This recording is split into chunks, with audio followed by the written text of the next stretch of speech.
కీర్తనల గ్రంథంలో నుంచి 102వ కీర్తన.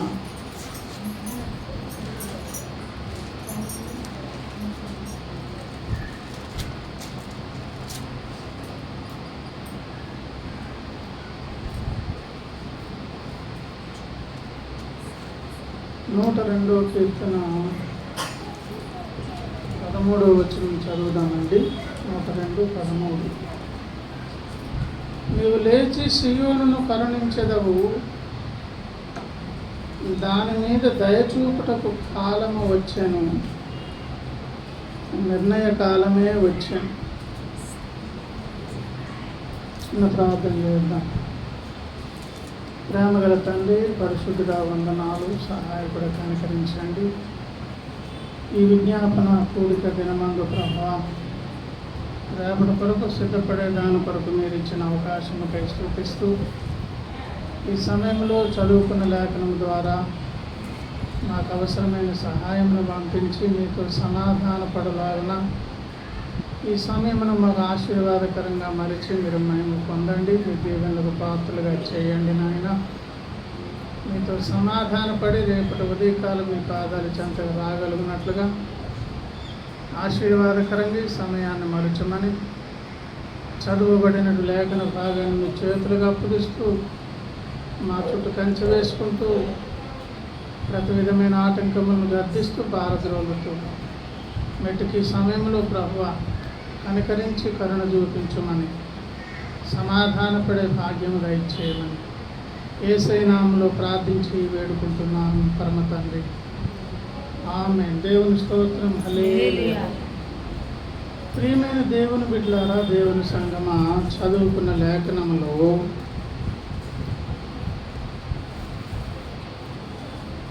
ఆ 102వ కీర్తన పరిచయం చేస్తున్నారు. ఏమని? దుఃఖము చేత ప్రాణము సొక్కినవాడు యెహోవా సన్నిధిని పెట్టిన మొర్ర. ఏమమ్మా? దుఃఖము చేత ప్రాణము సొక్కినవాడు యెహోవా సన్నిధిని పెట్టినటువంటి మొర్ర. భక్తుని జీవితంలో ఆ కీర్తనంతా ఇప్పుడు చదువుకోకుండా నిజమైన దుఃఖం అనేది భక్తునికి ఎప్పుడు ఉంటుందో తెలుసా? లోకానికి భక్తునికి ఉన్నటువంటి వ్యత్యాసం ఇక్కడే. ఏవో లేవని ఈ లోకానుసారంగా లోకస్తులు ఆలోచన చేస్తారు. ఆ మాట మనకు మత్తయి సువార్తలోకి వస్తే ఆ వ్యత్యాసాన్ని దేవుడు చెప్పారు. మత్తయి సువార్త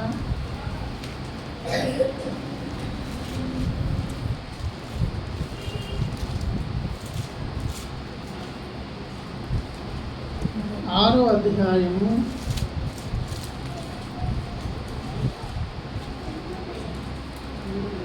7వ వచనం చూడండి.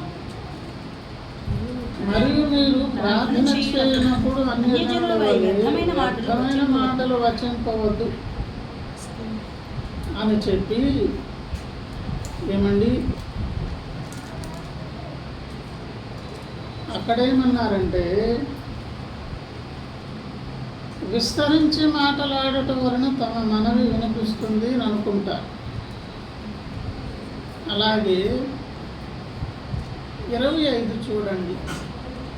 నేను మీతో చెప్పునదేమనగా, ఏమి తిందుము, ఏమి త్రాగుదుము అని మీ ప్రాణమును గూర్చి అయినను, ఏమి ధరించుకుందుము అని మీ దేహమును గూర్చి అయినను చింతింపకుడి అని అన్నారు. ఇవన్నీ ఎవరు చింతిస్తారంట? ఏమండి?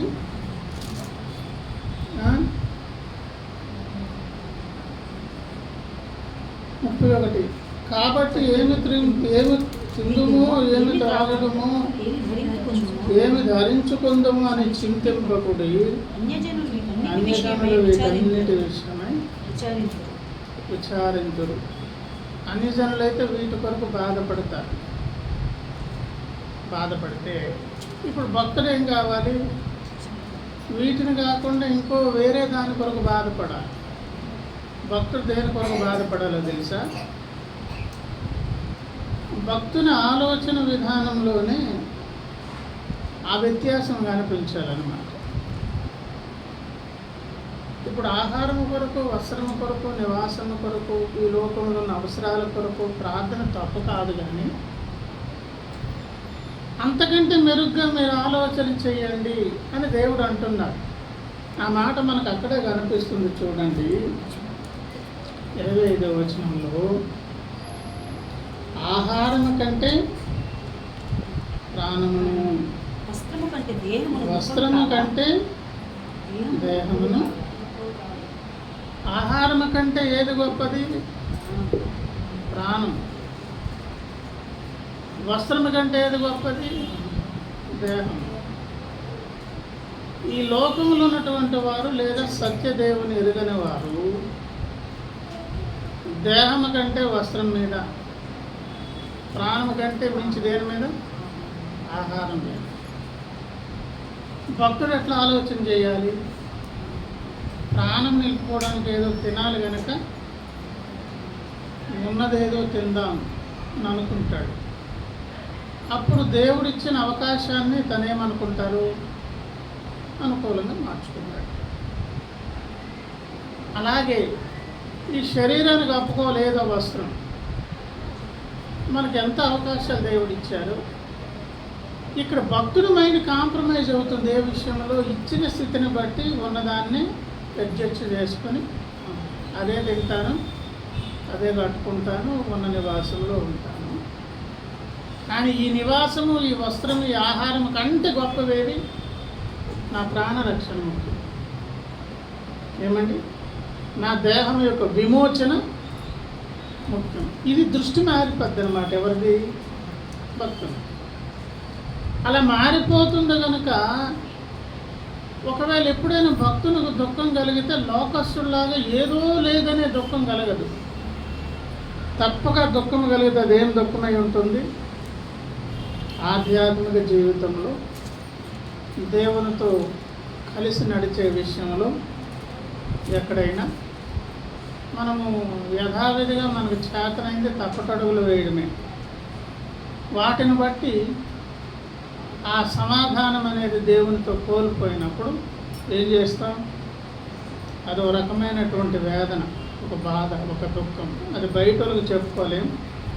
ఏ భక్తుడైనా భక్తురాలైనా తనలో తానే మదన పడుతూ దాన్ని బట్టి ఎంతో వేదన చెందుతారు.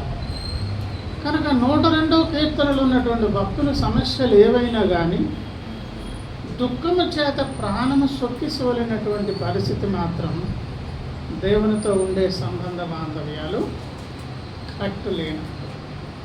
చదువుకున్న లేఖనములు ఉన్నటువంటి 13వ వచనంలో ఏమన్నారండి?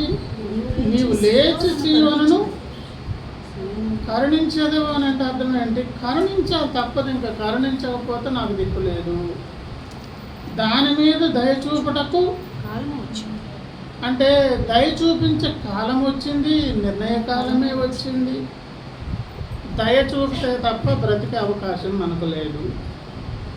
దయ చూపేటటువంటి కాలంలో కూడా మనం బ్రతుకుతున్నాం. ఆ నిర్ణయ కాలం ఎంటర్ అయింది. ఏమండి?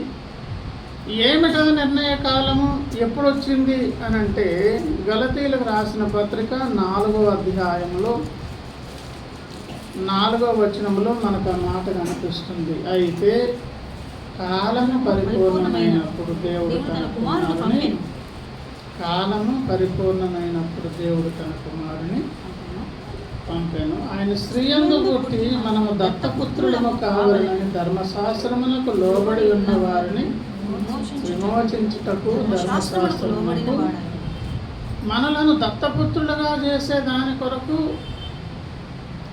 ముందే దేవుడు నిర్ణయించి ఉంచి ఒక నిర్ణయ కాలం అప్పుడు ఆ పనిని ప్రారంభించారు. ఆ నిర్ణయ కాలం ఏంటి చెప్పండి?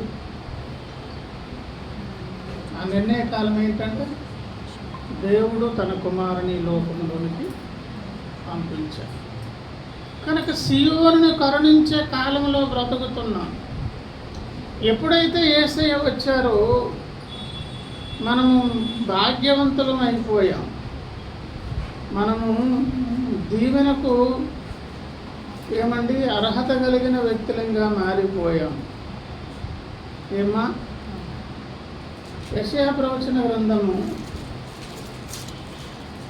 యెషయా గ్రంథము లేదంటే 46వ అధ్యాయం 46వ కీర్తనలోనికి రండి ఒకసారి. 46వ కీర్తన.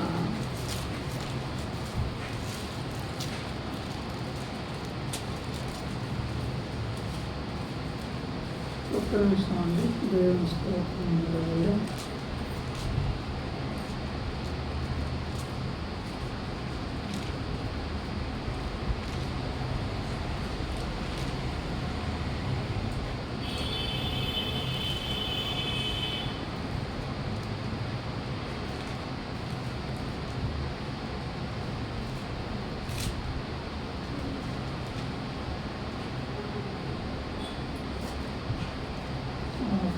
యెషయా గ్రంథంలోనే 40వ అధ్యాయం. యెషయా గ్రంథం చూడండి. యెషయా గ్రంథము 40వ అధ్యాయము మొదటి నుంచి. మీ దేవుడు సెలవిచ్చిన మాట ఏదనగా, నా జనులను ఓదార్చుడి, యెరూషలేముతో ప్రేమగా మాట్లాడు. నా జనులను ఓదార్చుడి. ఇక్కడికి ఎక్కడి నుంచి వచ్చాం? సియోనును కరుణించే ఒక నిర్ణయకాలం వచ్చింది. ఎప్పుడు వచ్చిందంట? ప్రత్యేక నిర్ణయకాలం నందు యేసయ్య లోకానికి వచ్చారు. ధర్మశాస్త్ర శాపము చేత పట్టబడినటువంటి నిన్ను నన్ను విడిపించే దాని కొరకు ఆ శాపాన్ని ఆయన మీద వేసుకున్నారు, మనల్ని విడిపించారు. ఆ దినముతో మనకు ప్రారంభమైంది. నీవు సీయోనును కరుణిస్తావు నాయన. కరుణించకముందు భక్తులకున్న పరిస్థితి ఏంటి? ప్రాణము సొక్కి సోలి ఉన్నది. లోకస్తులకి భక్తులకున్న వ్యత్యాసం ఏంటంట? ఏదో ఈ లోకంలో లేదని దుఃఖపడతాడు భక్తుడు, లోకస్తుడు. భక్తుడైతే దేవునితో ఉన్న సంబంధం ఎప్పుడైనా అటు ఇటు అయితే బాధపడి దుఃఖపడి ప్రాణము సొమ్మసిల్లి దేవుని దగ్గరకు వచ్చే అవకాశం కూడా ఇచ్చారు కనుకనే 40 అంటున్నారు. యెరూషలేముతో ప్రేమగా మాట్లాడుడి, ఆమె యుద్ధకాలము సమాప్తమయ్యను, ఆమె దోషరుణము తీర్చబడెను. యెహోవా చేతి వలన ఆ దోషరుణము ఎట్లంటండి? యెహోవా చేతి వలన ఆమె సమస్త పాపముల నిమిత్తము 2 పొందన సమాచారము భక్త జనాంగము కొరకైనటువంటి వెల దేవుడు చెల్లించేశారు. మనం పదే సందేశంలో చెప్పుకుంటాం. ఏమండి? రక్షణ దినం నాడు మనలను క్షమించింది. ఎక్కడి నుంచి ఎంత దూరం నుంచి ఎంత దూరం వరకు మనకు 3 కాలాలు ఉన్నవి కదా, గతము, ప్రస్తుతము, భవిష్యత్తు. కనుక గతాన్ని దృష్టిలో పెట్టుకొని ప్రస్తుతమునకు బాప్తీస దినం వరకు వెళ్ళి నీటి పొలంలో బాప్తీసం పొందుతాం, అంతవరకైనా అని అనుకుంటాం. కానీ దేవుడు కడిగే కార్యక్రమం ఎక్కడి నుంచి ఎక్కడి వరకు చేశారు? ఈ 3 కాలాలు ఆయనకి నిత్య ప్రస్తుతం. ఎవరికి? దేవునికి. రక్షణ దినమునకు సిద్ధపరిచి నడిపించిన దేవుడే ఆ దినము మొదలుకొని ఈ లోకాన్ని విడిచి వెళ్ళి దేవునితో ఉండేంత కాలం వరకు, ఈ లోకంలో బ్రతుకు కాలంలో నీ ద్వారా నా ద్వారా ఎన్నెన్ని పొరపాట్లు జరుగుతాయి, ఎప్పుడెప్పుడు ఎట్లా ప్రవర్తిస్తాను, మొత్తం టోటల్ ఎంత చెప్పండి అన్నట్లుగా అన్నమాట. ఈ వ్యక్తి జీవితం యొక్క మొత్తం నిడివిలో దైవధర్మ శాస్త్రములకు వ్యతిరేకంగా ప్రవర్తించి చేసిన పొరపాట్లకు చెల్లించాల్సినటువంటి వెల ఎంత అని అడిగి మొత్తం మన కొరకైనటువంటి ఆ ప్రాయశ్చిత్తపు వెలంతా మొత్తం ఎక్కడ చెల్లించారు? సిలువలో. మనకు మాత్రమే భవిష్యత్తు ఉన్నది, కానీ ఈ 3 కాలాలకు సంబంధించినటువంటి మన తాలూకు వెలంతా ఆయన, నా జనులను వాదార్చండి, యెహోవా చేతి వలన ఆమె దోషరుణము తీర్చబడింది, సమస్త పాపముల నిమిత్తం అన్నారు కదా. సమస్త అంటే మొత్తం బ్రతుకు కాలంలో మొత్తం బ్రతుకు అంతటిని ఆయన ఏం చేశారంటండి, సిలువలో దాని కొరకు వెల అయితే చెల్లించాడు. వెల చెల్లింపబడింది. కానీ ఎప్పుడైనా ఒక బైక్ రాంగ్ రూట్లో వెళ్ళి ఎవరో మనకు చలానా కట్టారనుకోండి, మన దగ్గర డబ్బులు లేవు, కానీ మా తమ్ముడేనండి, ఈయన కూడా సిగ్నల్ జంప్ చేశాడా, సర్లే అని మన అన్నెవరో దానికి డబ్బులు కట్టారనుకోండి. ఆ తర్వాత మనం ఫోన్ చేసి చెప్పి నేను ఇలా కట్టానని చెప్పారనుకోండి. మరలా ఎప్పుడైనా ఇంకో దగ్గర ఎవరైనా పట్టుకుంటే అప్పుడు ఆ బైక్ తోలే వ్యక్తి ఏం చూపించాలి, అంతకుముందే కట్టిన స్లిప్ చూపిస్తే అప్పుడు అక్కడ ఉన్నటువంటి పోలీస్ ఆఫీసర్స్ ఏం చేస్తారు, వదిలేస్తారు.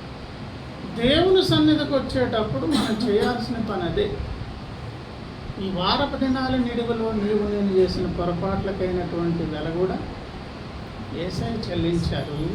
కాకపోతే మనం ఒక పని చేయాలి, ఆయన కరుణించే విధముగా.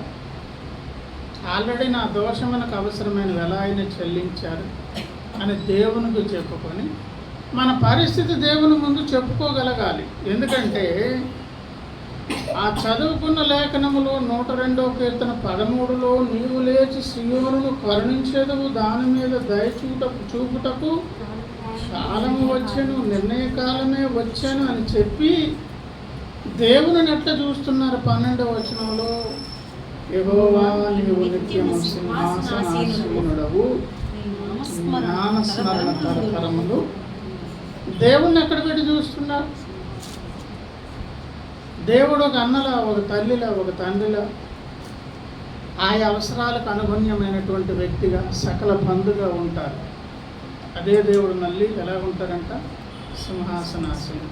మరి సింహాసనం మీద ఉండి చేసే పని అని చెప్పండి. ఆయన యొక్క నీతి న్యాయ పరిపాలన బేసిస్లోనే ప్రతి వ్యక్తి తాలూకు బ్రతుకును, మాటలను, చర్యలను ఆయన ఏం చేస్తారు, కొలుస్తారు, లెక్క వేస్తారు, పరీక్షిస్తారు. కనుక దేవుని సింహాసనం ముందున్నాను నేను. ఏమండి, ఆ సింహాసనం ముందున్నటువంటి నేను ఏమండి తప్పకుండా పక్షపాతం లేని తీర్పు తీర్చు దేవుడు కదా. ఎంతైనా స్వాతంత్రం మనకు ఉండవచ్చు. దావీదు గారు దేవుని ముందుకు వస్తే చాలా స్వాతంత్రంగా వచ్చేటటువంటి మంచి లక్షణం దావీదు గారు. ఏమా 89వ కీర్తనలు ఒకసారి గమనిస్తే,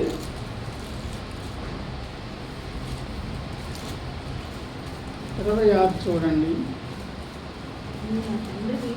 క్షమించాలి, ఏతాను రాసిన కీర్తన దావీదు గారు. నీవు నా తండ్రివి, నా దేవుడవు, నా రక్షణ దుర్గము అని అతడు నాకు మొర్రపెట్టును, కావున నేను అతను నా జ్యేష్ఠ కుమారునిగా. ఏమండి, భక్తుడు ఎట్లా వెళ్తున్నాడు? నీవు నా తండ్రిని. సింహాసనాసీనుడుగా దేవుడు ఉన్నా మనకు దేవునికున్న బంధుత్వం ఎట్లాంటిది? నిర్ణయకాలం అప్పుడు ఎట్లా వచ్చారంట, మనలను దత్తపుత్రులుగా చేసేదాని కొరకు వచ్చారు. కనుక ఆయన తండ్రి, మనం ఆయన పిల్లలం. ఏమిటి దుఃఖము కలిగినటువంటి సొక్కిసోలిన పరిస్థితి మనకు ఉండొచ్చు, కానీ మనము దేవుని ముందుకు మాత్రం ఆయన సింహాసనాసీనుడుగా, పక్షపాతం లేని తీర్పు తీర్చుడుగా దేవుడుగా ఉన్నారని గమనిస్తూనే మనకున్న ధైర్యం ఏంటి? ఇది సీయోనును కరుణించే కాలం, అది నిర్ణయ కాలం. ఆ కరుణించే దాని కొరకు అవసరమైన వెల ఆల్రెడీ దీనికి ముందే చెల్లింపబడింది. మరలా నేను ఎట్లా వెళ్తాను? ఆయన అంత రాజుగా సింహాసనాన్ని అధిష్ఠించిన నేను ఆ రాజ్యంలో నేను ప్రత్యేకమైన వ్యక్తిని. ఆయన తన స్వరక్తం ఇచ్చి కొనుక్కున్న ఆయన కుమారుణ్ణి, ఆయన కుమార్తెను అనేటువంటి స్వాతంత్రంతో మనము వెళ్ళాలి. అలాగే వెళ్తే అప్పుడు దేవుడు చేసే పని. యెషయా ప్రవచన గ్రంథం 40 40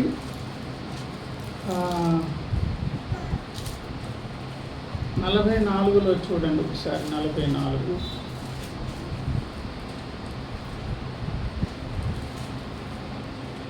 26.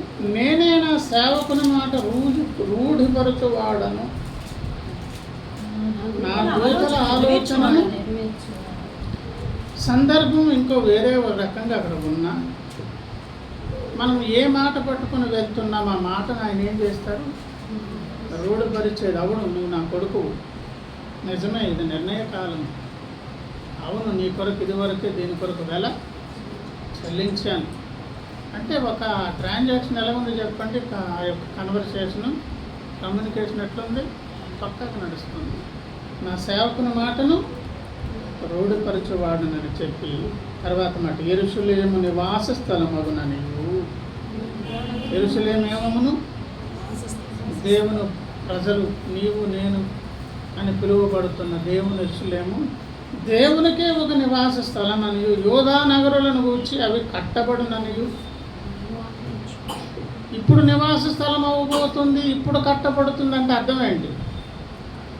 కొన్నిసార్లు దేవుడు నివసించే ఆమోదయోగ్యంగా మన బ్రతుకులు ఉండనప్పుడు ఇంకా కొన్ని కట్టాల్సినవి ఉంటాయి, కొన్ని పెకిలించాల్సినవి ఉంటాయి, శుభ్రపరచాల్సినవి ఉంటాయి, కొన్ని స్థాపించాల్సినవి ఉంటాయి.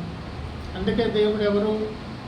సృష్టికర్త, నిర్మాణకుడు, ఏమండి, నిర్మించు దేవుడు, సృజించు దేవుడు, ఇలాగ ఆయనకున్నటువంటి పేర్లు ఉన్నవి. నిర్మాణం అంటే అది వరకు ఉన్నదానినే కాస్త కోస్తూ ఉండకూడనివి తీసేసి క్రొత్తదేదో అక్కడ చేయాలి.